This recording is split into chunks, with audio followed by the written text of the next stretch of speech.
안녕하십니까? 비뇨기과 전문의 박성훈입니다. 오늘은 남성의 정석 강의 두 번째 시간 계속하도록 하겠습니다. 20, 30대 환자들이 병원에 와서 자주 물어본 내용 중에 하나가 자기 말고도 진료 보러 오는 사람이 있어요? 20대 환자 흔해요? 이렇게 물어보시는 경우들이 많아요. 혹 마찬가지로 한 60, 70대 되신 환자분들이 이제 팽창 임플란트 수술 받으러, 발기부전 수술 받으러 오셔서는 야, 내 나이에 이거 받으려니까 남사스럽다, 혹은 내 나이에도 수술 받는 사람 있나, 이렇게 물어보시거든요. 발기부전은 전 연령에 다 걸쳐 있어요. 10대부터 90대까지 정말 제가 본 환자들은 다양해요. 한국에서는 제가 직접 수술했던 환자분 중에는 연세가 가장 많으셨던 분이 89이셨거든요. 그리고 미국에서는 전 선생님한테 있을 때 92 되신 분도 있었고요. 말 그대로 정말 연령이 넓게 퍼져 있죠. 그래서 당신은 혼자가 아닙니다, 이 얘기를 했던 이유가 발기부전이 굉장히 흔한 질환이다, 그런 얘기를 하고 싶었던 겁니다. 그리고 나이가 들면 그럼 저절로 생기느냐? 아주 나이가 든다고 저절로 생기진 않아요. 다만 나이가 들수록 유병률이 높아져요. 30대 30%, 40대 40%, 50대 50% 이런 식으로 이제 증가해 가겠죠. 그리고 자의식에 대해서, 이제 자존감에 대해서 얘기를 하는데, 발기부전 치료하다 보면은 재밌는 현상 중에 하나가 뭐냐면은, 환자들이 발기부전 치료를 깊이 하기 위해서 일부러 집사람하고 말다툼을 한다거나 술을 마시고 그냥 일찍 자버린다거나, 그런 이제 관계가 필요한 상황을 피하기 위해서 그렇게 하는 경우들이 실제로 논문을 본 보고가 있어요. 우리 남성의 남성성이 굉장히 근간이에요. 사실은 성기능이란 게 내 자의식이라 그러죠. 내가 나를 어떻게 바라보는가. 자의식이나 이런 것들이 영향을 미치면은 사람이 짜증이 많아지고 주변 사람하고 일부러 막 말다툼을 쉽게 하게 되기도 하고, 화를 쉽게 내기도 하고, 여러 가지 면에서 적극성도 떨어지고 이런 부분이 생기기 때문에 발기부전이 생각보다 큰 스트레스를 줄 수 있다. 그리고 발기부전의 치료는 완치가 가능합니다. 그러니까 현대의학적으로 완치가 가능하다는 표현은 굉장히 쓰기 어려운 표현이에요. 과학적으로는. 실제 발기부전은 음경의 형태만, 해박적 형태만 달려있다 그러면은, 남아있다 그러면 언제든지 완치가 가능해요. 왜냐하면은 수술적인 치료법이 있기 때문에 지금은 그게 가능하거든요. 그래서 책에서는 이제 희망을 잃지 마세요, 이런 얘기 하는데, 그렇게 생각해요. 이거 너무 심각하게 고민할 필요가 없는 것 같아요. 물론 치료법이 환자분이 원하시지 않는 거일 수는 있어요. 그러나 치료가 아예 불가능한 없는 것보다 얼마나 나아요. 훨씬 낫잖아요. 그렇기 때문에 그거에 대해서 너무 심각하게 고민하지 마시라, 그런 거고요.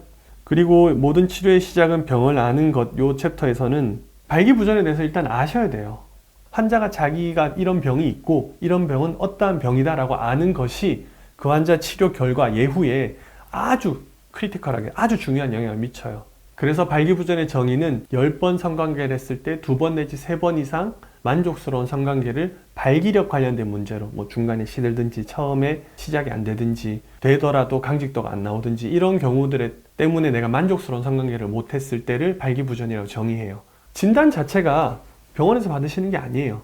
환자분이 직접 경험을 통해서 아시게 되는 거예요. 그래서 보통은 진료실에 오시면 환자분들이 저는 발기부전인 것 같은데 무슨 검사 받아야 되나, 이렇게 얘기하시면은, 이거 검사가 필요한 거는 원인이 뭔가 궁금할 때 하는 거고, 환자분 경우는 이미 진단이 끝났다, 이제 치료를 사실은 선택하시는 경우다. 왜냐하면 발기부전의 원인을 안다고 해서 그것을 교정을 해서 발기부전이 없는 상태로 돌릴 수 있는 경우들이 사실은 굉장히 드물어요. 적어요. 그렇기 때문에 치료를 선택하면 되는 아주 쉬운 부분으로 넘어가는 게 되는 거거든요. 그리고 발기부전 누구나 경험할 수 있습니다 파트인데, 실제 발기부전 누구나 경험할 수 있습니다 해서 제가 중요하게 얘기하고 싶었던 거는 코뿔소뿔이에요. 한때 미국에서 이게 발기부전에 도움이 된다라 그래서 코뿔소뿔을 엄청나게 갈아 먹었다 그래요.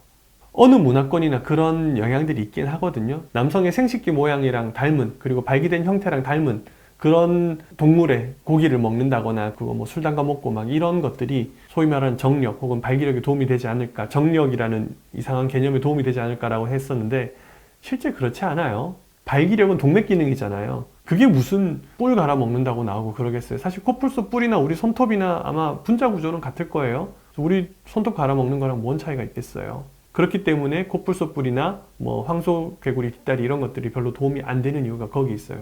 이게 발기부전이라는 게 워낙 사회적으로 드러내놓고 이제 물어보거나 알아보기 어려운 그런 내용이다 보니까 자꾸 그런 음성적인 정보에 이제 기대다 보니까 그런 일들이 생길 수 있는데, 그럼 환자분만 손해예요. 그렇기 때문에 제일 좋은 거는 이제 발기부전에 대해서 제대로 좀 공부를 하시고 그런 이후에 필요하다 그런 병원 진료를 받아보시는 것이 낫다. 그게 요 내용의 요약입니다. 자, 그렇게 해서 우리가 1장을 마무리하게 됐습니다. 그래서 여기까지 첫째 장의 내용이고요. 다음 장에서는 남성의 신체와 구조, 해부학적인 구조에 대해서 조금 더 알려드리고 해부학적인 구조, 기능 이런 부분들을 아시고 계신다 그러면은 이제 좀 더 도움이 되지 않을까 생각을 합니다. 그러면 다음 시간에 뵙도록 하겠습니다.